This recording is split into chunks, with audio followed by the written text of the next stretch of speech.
నియోజకవర్గానికి ఒక చదువుకున్న ఎమ్మెల్సీ గారు సిద్ధాంతాలు కట్టుబడి ఉండే కమ్యూనిస్ట్ నాయకుడు. మా ఇద్దరికి కొన్ని సిద్ధాంతాలు ఉన్నాయి. ఏదో ఎవరో ఈ మధ్య ఏదో మాట్లాడుతున్నారు. నేను ఏదైనా మాట్లాడితే మంత్రి పదవి రాలేదని మాట్లాడుతున్నారు. అది మంత్రి కావాలంటే ఎలిమినగర్ పోర్ట్ చేసుకొని మంత్రి ఇస్తామని చెప్పిర్రు. నాకు వద్దని, నాకు మునుగోడు ప్రజలు కావాలని నేను ఇక్కడికి వచ్చిన. నన్ను ఎవరన్నా నీకేం కావాలి, మంత్రి పదవి కావాలన్నా, మునుగోడు ప్రజలు కావాలన్నా, మునుగోడు ప్రజలు అభివృద్ధి కావాలంటే నేను మునుగోడు ప్రజలు కావాలి, అభివృద్ధి కావాలంట. అందులో అనుమానం లేదు. పదవిలో వెనకాల పాపులాడాల్సిన అవసరం నాకు లేదు. నాలాంటి మనిషికి అదృష్టం ఉంటే, నాలాంటి పదవి వస్తే, ఇంతకంటే పెద్ద పదవి వస్తే అది ప్రజలకే ఉపయోగపడుతుంది, ప్రజలకు లాభం అవుతుంది. కానీ నేను అందరిలాగా పదవులకు పోయి పైరవులు చేసి దోసుకునేటువంటి అయితే కాదు. ఎవరికి కావాలి పెద్ద పెద్ద పదవులు? పదవులు అడ్డం పెట్టుకొని రాజకీయాలకు వచ్చి, రాజకీయాలు అడ్డం పెట్టుకొని పదవులకు వచ్చి 1000 కోట్లు దోసుకునేటానికి వారికి పదవులు కావాలి.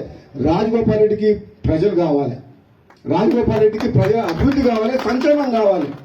నేను మళ్ళీ చెప్తున్నా, ఈరోజు నేను కావాలనుకుంటే మంత్రి అయ్యేవాడిని. కానీ నా స్వార్థం కోసం అని చెప్పేసి, నేను పదవి కోసం అని చెప్పి నేను పోలే. నేను మళ్ళీ ప్రజల కోసమే, మళ్ళా పార్టీ మారి కాంగ్రెస్ లోకి వచ్చి, మీరు ఇస్తానని హామీ ఇచ్చిండ్రు, ఇస్తారా ఇవ్వరా అది మీ ఇష్టం. అవకాశం వస్తే ఎప్పుడన్నా, నేను కూడా సీనియర్ని కాబట్టి, తెలంగాణ ఉద్యమంలో ఉన్నా కాబట్టి, నాకంటే జూనియర్లకు నిన్న మంది వచ్చిన ఇతర పార్టీ వాళ్ళందరికీ ఇచ్చారు కాబట్టి, మీరు ఇచ్చిన మాట నిలబెట్టుకుంటే, మీరు ఎంపీ గెలిపించమంటే గెలిపించినాం, పార్టీలకు రమ్మంటే నువ్వు నన్ను నమ్ముకొని వచ్చినాం. ఇస్తారా ఇయ్యరా అది మీ ఇష్టం. కానీ నేను మాత్రం పదవుల కోసం ఎవరింటికి పోయి కాలు మొక్కి మనసు చంపుకొని దిగజారడం మాత్రం జరగదు. నేను బతుకున్నాగా ప్రజలున్నారు నా ఎమ్మడి. నాకు కావాల్సింది ప్రజలు, వాళ్ళ బాగోగులు, ఈ నియోజకవర్గ అభివృద్ధి. ఒకవేళ నాకేదైనా మంచి జరిగితే వాళ్ళకి మంచి జరుగుతుంది, లేదంటే వాళ్ళ మధ్యనే ఉంటా, వాళ్ళ కోసం పనిచేస్తా, వాళ్ళ కష్టసుఖాల్లో పాల్పంచుకుంటా, వాళ్ళ కోసం ఎంత దూరమైనా పోతా, ఎంత పోరాటమైనా చేస్తా, అవసరమైతే మళ్ళా త్యాగం చేసి పోయినసారి ప్రభుత్వాన్ని మీ కాళ్ళ తీసుకురాలే, తీసుకొచ్చినా కదా. నేను రాజీనామా చేస్తే మొత్తం టీఆర్ఎస్ ప్రభుత్వం 100 మంది ఎమ్మెల్యేలు మునుగోడు ప్రజల కాళ్ళకాడికి రాలేదా? అవసరమైతే అంత దూరం కూడా పోతా. నేనైతే భయపడా. మీ అందరికి మాటిస్తున్నా. మళ్ళా ఈ రోజు లచ్చమ్మగూడ సబ్స్టేషన్ లో ఇక్కడికి వచ్చి నిరాకరించగా, నేను ఏదైనా మంచి పని చేస్తే మీకు కోసం చేస్తే తప్పితే, త్యాగమైన పోరాటమైనా మీరు తలదించుకునే పని నా ప్రాణం పోయినా చెయ్య. మీరు తలదించుకొని మీరు నన్ను ఓటేసి గెలిపించారు. రాజగోపాల్ విషయంలో నో కామెంట్స్. ఎందుకంటే నాకు సంబంధం లేని విషయం.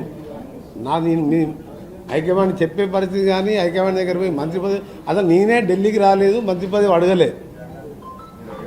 ఒకప్పుడు నాకు 3 సంవత్సరాల కాలం ఉన్నప్పుడు, నాకు 3 సంవత్సరాల సమయం ఉన్న తెలంగాణ ఆలస్యమై పిల్లలు ఆత్మహత్య చేసుకుంటే మంత్రి పదవి వదిలిపెట్టిన వాడిని, మంత్రి పదవి గురించి పెద్ద నాకు అంత అనుకుంటే డిస్కషన్లో కూడా ఇంట్రెస్ట్ ఉండదు. అంటే నేను పాలిటిక్స్లో బ్రదరు ఇవి హైకమాండ్ వాట్ ఎవర్ హైకమాండ్ నిర్ణయాన్ని పాటించే వ్యక్తిగా, హైకమాండ్ ఏది నిర్ణయం తీసుకున్నా దాన్ని మేము సమర్థిస్తాం. నేను ఒకటి చెప్తున్నా, నా విషయంలో మంత్రి పదవి అప్పుడు ఎక్స్పాన్షన్ అప్పుడు అందరూ వచ్చింది, నేను వచ్చినా చెప్పండి. మీరు మంత్రి అయినా 4వ రోజు గడ్కరీ గారికి వచ్చినా వారికి సన్మానం చేసి, సార్ మళ్ళీ నీ కన్సర్న్ మినిస్టర్ అయినా నాకు ఈ రోడ్లు కావాలంటే అప్పుడే జిఎంఆర్ని క్యాన్సిల్ చేసిండు, నేషనల్ లెవెల్ డిపిఆర్ పిలిచిండు. ఇంత ఫాస్ట్గా హైదరాబాద్ రోడ్డు చేపిస్తున్నారు. అంటే నాకు సీఎం రేసులు లేవు, మంత్రి పదవి రేసులు. వాళ్ళు ఈ మంత్రి పదవి ఇచ్చింది తీసుకున్నా.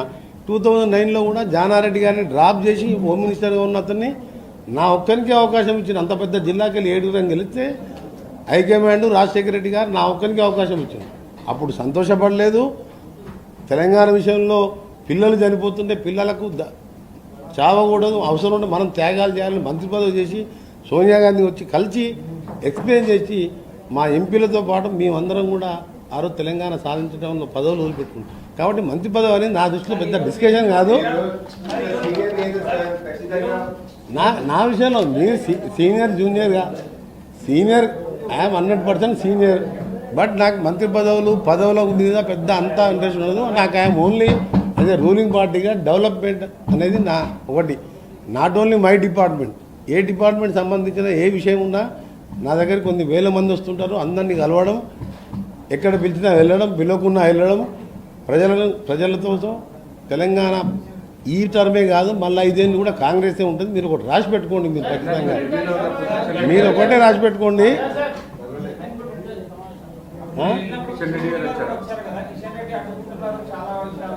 కిషన్ రెడ్డి గారు ఏం అడ్డుకోలేము. ఫస్ట్ రాగానే వేర్ ఇస్ కోమటిరెడ్డి అన్నాడు, నన్ను పిలిచిండు. మా ఎంపీలు కూడా వచ్చిండ్రు. కిరణ్ కుమార్ రెడ్డి నా సీట్లో గెలిచిన మా సోదరుడు కిరణ్ కుమార్ రెడ్డి గారు, చామల కిరణ్ కుమార్ రెడ్డి గారు. Subscribe us and press the bell icon for more interesting updates.